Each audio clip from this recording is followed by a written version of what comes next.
మాట్లాడాడు స్పష్టంగా. ఏం మాట్లాడాడో తెలుసా? నాకు సేవకులు కావాలి అని నేను పిలుచుకుంటున్నా. సేవకుల కోసం నేను ఎదురు చూస్తున్నా. ఎలాంటి వాళ్ళ కోసమో తెలుసా? అహబు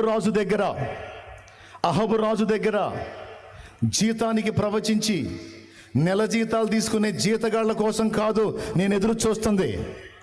నేను పంపేటువంటి రొట్టెల కోసం, నేను పంపే ఆహారం కోసం, కెరీతు వాగు దగ్గర నేనిచ్చే సహాయం కోసం, మోకాళ్ళుని నా కోసం కనిపెట్టే ఏలియాల కోసం నేను వెతుకుతున్నా. ఏలియాలు కావాలి నాకు, ఏలియాలు కావాలి, జీతగాళ్ళు కాదు నాకు. జీతానికి ప్రవచించే వాళ్ళు కాదు, జీతాలకు వాక్యం చెప్పేవాళ్ళు కాదు.